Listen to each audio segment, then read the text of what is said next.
Buen día, amigos y amigas, hermanos y hermanas, bienvenidos a Momentos de Reflexión. En este tiempo pascual estamos repasando un poco algunos mensajes que San Juan Pablo II, en pensamientos breves y palabras, ha ido dejando durante su magisterio. Él nos dice que debemos alentar la exposición del Santísimo Sacramento. El Santísimo Sacramento es la Eucaristía, es ese pan consagrado en la Santa Misa, ese vino consagrado en la Santa Misa, eso que se queda permanente, guardado en el sagrario para el culto y la devoción de los fieles, pero especialmente para ser llevado a los enfermos. Y el Papa dice que se debe alentar la exposición de ese Santísimo Sacramento. Dice, el culto que se da a la Eucaristía fuera de la misa es de un valor inestimable en la vida de la Iglesia. Dicho culto está estrechamente unido a la celebración del sacrificio eucarístico. La presencia de Cristo bajo las sagradas especies que se conservan después de la misma, presencia que dura mientras subsistan las especies del pan y del vino, deriva de la celebración del sacrificio y tiende a la comunión sacramental y espiritual. Corresponde a los pastores animar incluso con el testimonio personal el culto eucarístico, particularmente la exposición del Santísimo Sacramento y la adoración de Cristo presente bajo las especies eucarísticas.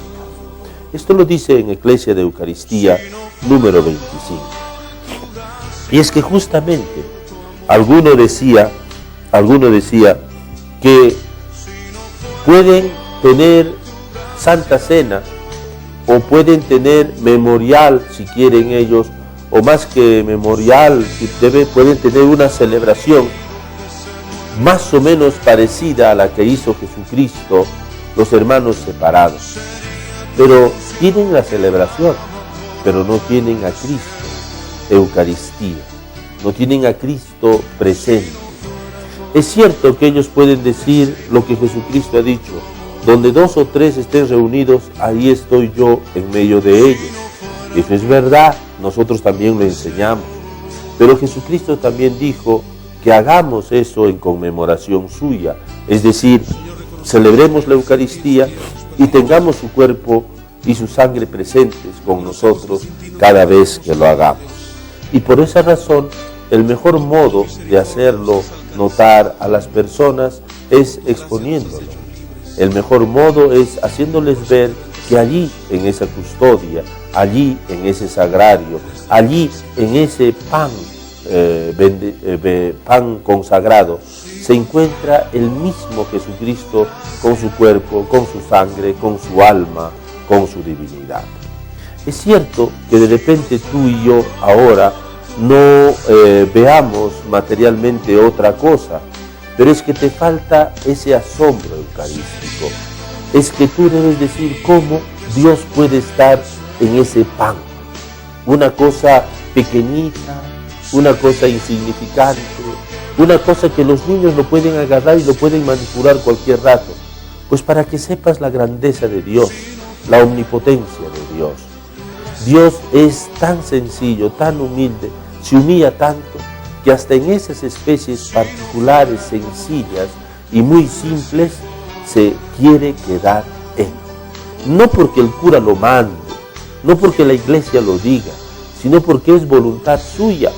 Y por eso es que tomando pan, lo bendice y lo da a sus apóstoles diciendo, tomen y coman. Y por eso, sirviendo el cáliz, poniéndole el agua que debía poner, le da y le pasa a sus apóstoles diciendo, tomad y bebed todos de él, este es el cáliz de mi sangre. Él lo quiso con su voluntad, no porque lo ordene el cura, ni porque lo ordene la iglesia, como ya te he dicho, sino porque él mismo quiso que sea así. Y no solamente quiso, sino ordenó que se haga de esa manera. Y esto es lo que tú y yo debemos procurar hacer. En la contemplación de el pan convertido en Cristo, en el cuerpo de Cristo, expuesto en el altar, o expuesto en el sagrario, encontramos al mismísimo Cristo con su cuerpo, con su sangre, con su alma, con su divinidad. Aquel que se encarnó en el vientre de María, que fue el primer sagrario viviente.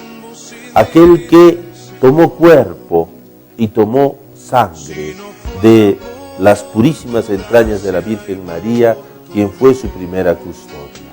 Aquel que nació en Navidad en la tierra, nosotros lo celebramos el 25 de diciembre, y ha sido adorado por ángeles, por pastores y por reyes.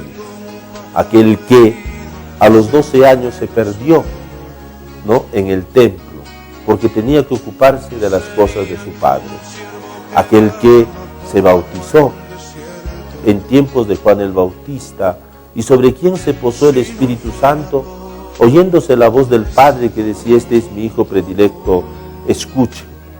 Aquel que fue 40 días y 40 noches al desierto para ser tentado por el demonio. Aquel que inició su vida pública convirtiendo el agua en vino. Aquel que fue arrestado, aquel que fue azotado, aquel que fue coronado de espinas, traspasado manos y pies con clavos, aquel que fue crucificado, pero resucitó. Es el mismo el que está allí presente en la Eucaristía, en ese pan consagrado, en esa exposición. Por eso podemos ir, podemos adorarlo, podemos conversarle, como se conversa con un amigo, con un papá, con una mamá. Hasta aquí, hermanos, momentos de reflexión. Volvemos otro día con más temas para reflexionar.